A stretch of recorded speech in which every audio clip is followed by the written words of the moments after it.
dan hari ini adalah Hari Kemerdekaan Republik Indonesia. Assalamualaikum warahmatullahi wabarakatuh. Apa kabar anak-anak? Mudah-mudahan kita selalu dilindungi dan selalu dijauhkan dari segala penyakit yang ada di muka bumi ini. Amin ya rabbal alamin.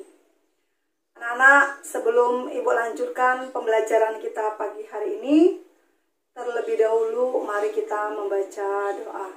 Bismillahirrahmanirrahim. Baiklah anak-anak, untuk pembelajaran kita pagi hari ini kita akan membahas tentang menelaah struktur dan unsur kebahasaan yang ada di dalam teks cerita fantasi. Tujuan pembelajarannya, kalian diharapkan mampu menelaah struktur dan unsur kebahasaan yang ada di dalam teks cerita fantasi. Anak-anak, minggu yang lalu kita sudah membahas cerita fantasi dan unsur-unsur yang ada di dalam cerita fantasi. Cerita fantasi yang kita bahas minggu lalu itu cerita fantasi yang berjudul Lemari Ajaib dan Sepasang Penyihir. Ibu ingatkan kembali ya, cerita fantasi. Cerita fantasi adalah salah satu karya sastra fiksi yang ditulis pengarang berdasarkan imajinasi, angan-angan, daya hayal maupun rekayasa dari pengarang dengan tujuan untuk menghibur pembaca ataupun penonton. Nah, setelah itu, unsur-unsur yang ada dalam teks cerita fantasi minggu yang lalu sudah juga kita bahas. Ibu ingatkan kembali apa itu unsur-unsurnya. Yang pertama ada tema, ya. Tema itu inti permasalahan yang ada di dalam cerita fantasi. Yang kedua ada tokoh dan perwatakan. Tokoh itu pelaku atau pemeran yang ada di dalam cerita. Sedangkan perwatakan sifat atau karakter yang dimiliki tokoh pada cerita. Kalau tokohnya bersifat baik, itu disebut dengan protagonis. Tokoh yang bersifat jahat disebut antagonis. Tokoh figuran atau tokoh penengah disebut dengan tritagonis. Ya. Kemudian unsur yang ketiga ya. Unsur yang ketiga itu ada alur. Alur itu rangkaian peristiwa yang terdapat di dalam teks cerita fantasi. Apa saja alurnya? Ada alur maju. Ya, alur maju, alur mundur, dan alur campuran. Ya, itu ada 3 yang terdapat di dalam teks cerita fantasi. Kemudian yang keempat, unsur yang keempat ada latar setting, ya, latar tempat dan waktu dalam sebuah cerita. Misal, tempatnya di sekolah, waktunya pagi hari. Tempatnya di pasar, waktunya siang hari atau sore hari. Kemudian unsur yang kelima itu ada sudut pandang. Sudut pandang dalam cerita fantasi ada 3. Yang pertama, sudut pandang orang pertama. Biasanya dalam cerita itu ada kata saya, ya, aku. Itu dalam teks cerita fantasi. Kemudian sudut pandang orang kedua itu ada kata kita, kata kami. Sudut pandang orang ketiga itu ada kata mereka atau dia. Kemudian unsur yang berikutnya itu ada gaya bahasa. Gaya bahasa yang biasa digunakan dalam teks cerita fantasi itu menggunakan majas.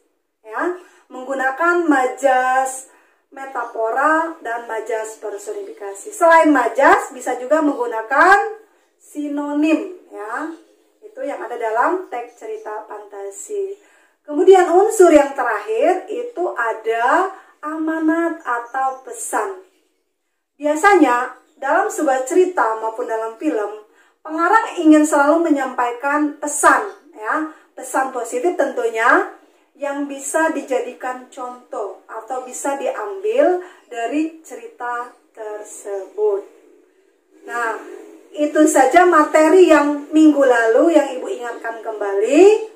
Untuk hari ini kita akan belajar masalah struktur dan unsur kebahasaan yang ada di dalam teks cerita fantasi, ya. Apa saja strukturnya? Ibu akan jelaskan satu persatu ya. Yang pertama, ada struktur. Struktur teks cerita fantasi itu dibagi menjadi 4. Yang pertama ada yang dikenal dengan orientasi. Orientasi itu di mana bagian pengarang mengenalkan pertama cerita, mengenalkan latar tempat, dan mengenalkan tokoh pada sebuah cerita. Biasanya terdapat di bagian awal cerita. Kemudian yang kedua, ada strukturnya komplikasi atau konflik atau permasalahan. Pada bagian komplikasi ini, pengarang mulai memunculkan permasalahan yang ada pada sebuah cerita. Kemudian yang ketiga, struktur yang ketiga itu resolusi. Resolusi itu pengarang mengenalkan penyelesaian, ya, tahap penyelesaian dari permasalahan yang ada di dalam sebuah cerita. Yang keempat, ada koda atau ada ending. Itu bagian akhir atau bagian penutup cerita. Biasanya pada bagian akhir cerita itu ada 2 endingnya. Yang pertama happy ending, ya, disebut dengan happy ending. Artinya pada akhir cerita itu tokoh mengalami peristiwa yang menyenangkan, membahagiakan, ya, menggembirakan. Kemudian yang kedua, ada istilah yang disebut dengan sad ending. Sad ending itu biasanya dalam cerita, ada yang ceritanya itu berakhir dengan tragis, peristiwa yang menyedihkan, peristiwa yang menyakitkan. Itu struktur yang ada dalam teks cerita fantasi. Ulang lagi, ada 4 ya. Yang pertama ada orientasi, yang kedua ada komplikasi atau konflik atau permasalahan, yang ketiga ada resolusi, dan yang keempat ada koda atau ending. Itu struktur teks cerita fantasi. Berikutnya yang kedua, itu unsur kebahasaan, ya. Unsur kebahasaan dalam teks cerita fantasi juga ada 4.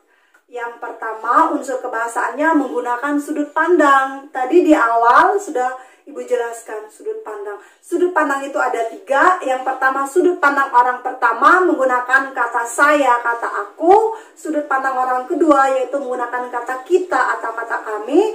Dan sudut pandang orang ketiga yaitu menggunakan kata mereka atau kata dia.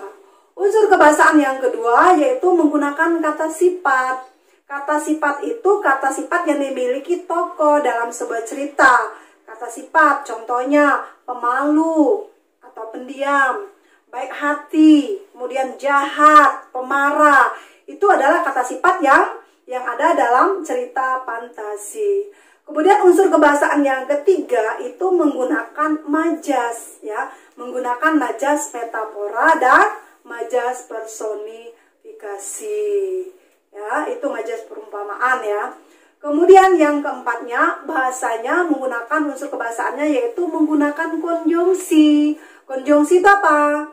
Konjungsi itu kata penghubung. Contohnya, kalau dalam sebuah cerita itu ada kata dan, ada kata atau, kata sedangkan, karena. Itu adalah konjungsi yang digunakan dalam sebuah cerita.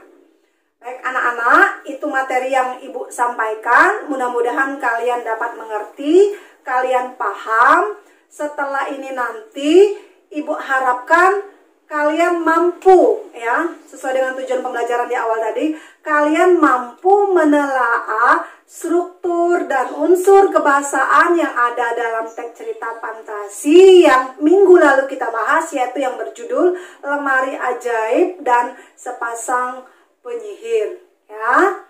Setelah itu kita akan bahas untuk minggu yang akan datang. Demikianlah saja yang dapat Ibu sampaikan. Ibu akhiri dengan Assalamualaikum